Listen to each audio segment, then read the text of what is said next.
Noel, 你的话是非常好的. Your words are very, very good.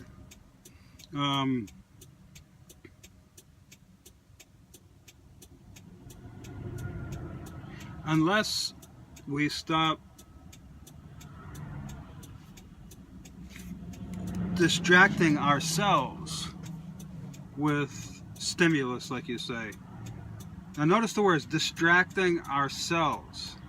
So that implies there's some activity that's taking your attention away from yourself, which is your true nature. So to distract yourself with sensory stimulation or physical stimulation or sensation or some type of excitement or some type of entertainment, some sound to distract the mind. The mind always wants that stimulus. The neurons in your brain are wired to be attracted to and to seek out stimulation. So we become patterned, we become conditioned to that. In other words, for me to feel comfortable, there must be something that's attracting and engaging my attention, my perception.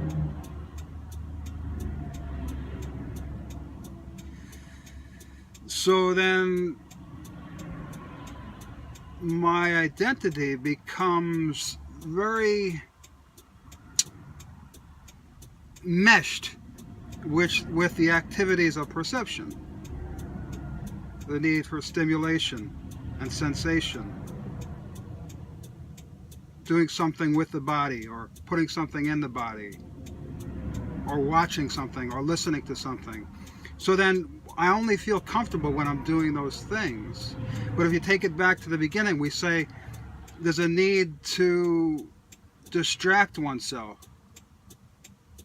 There's a need to seek out those things in order to feel comfortable, because if I'm not doing those things and there's just the quiet, I know that I'm not comfortable. I'm ill at ease. There's a discomfort, there's a restlessness there, there's a seeking there. Now this is the most important point, because this is the crux of the matter, in the sense that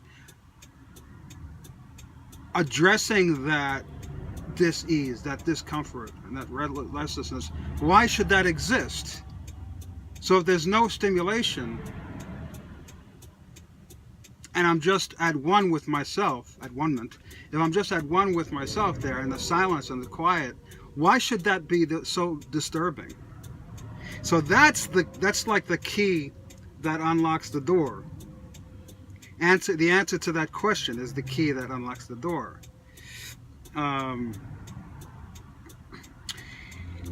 So now let's go back to the idea of the self and distracting the self with the need and craving and seeking for stimulation. So then the self is, you could say the self is not those things. Although those are processes and functions of perception.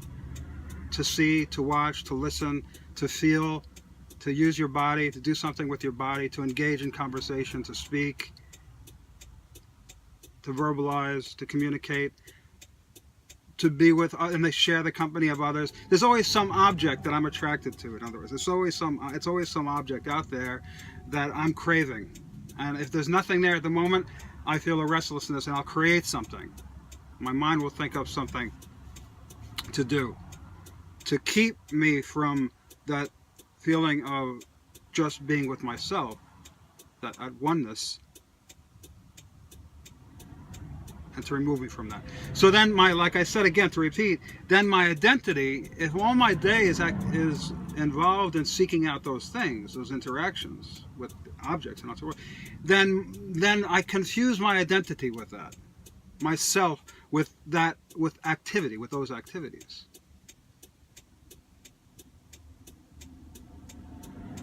Whereas that is not really the self, those are just the functions of the perceptual apparatus. and the functions of the emotions and the thoughts and the sensations. Okay? So we find that if there's nothing to do, then the mind will just go crazy, thinking, generating thoughts,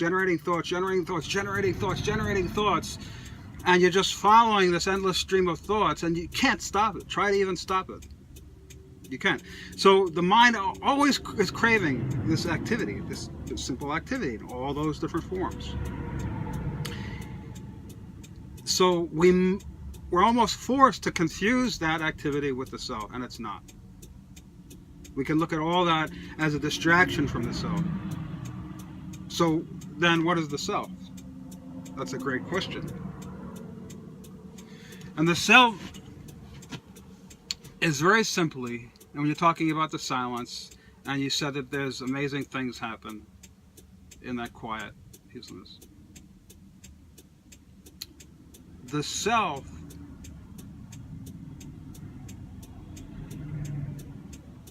is not the activity and the function and the interaction. The self is that which experiences. So if you take it all back beyond phenomena, what's happening in the world, and all the stimulations and perceptions, the colors, the sounds, the sensations, the touch, those are all things that are happening that are interacting with my body and my mind, my thoughts, projections into the future. But the self is that which experiences all those things.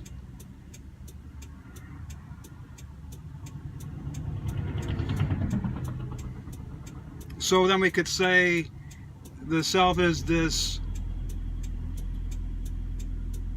type of awareness, this presence that experiences everything.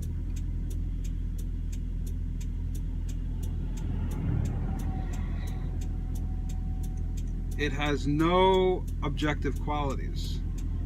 It's a pure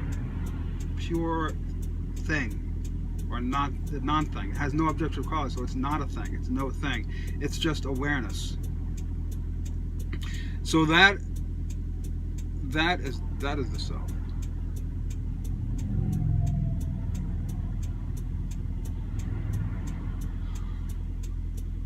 In that self is the possibility for all creativity. In that quiet space, in that silence, it's a full emptiness. It's full of potential and energy. It's just encompasses everything, and it produces everything. This is the nature of consciousness. It encompasses everything that can be known, but it also produces all. Consciousness turns the lights on. Without consciousness, the ears don't work, the eyes don't work, taste and touch and sense and smell don't work. So once the consciousness is on, consciousness is there, and no one can deny that they're not conscious. Consciousness is ever present. It never goes away. Even when you're sleeping, it's still going. Then nothing happens. So it's the source of everything, and everything takes place within it, but it's not anything that take any phenomena. It's the observing presence.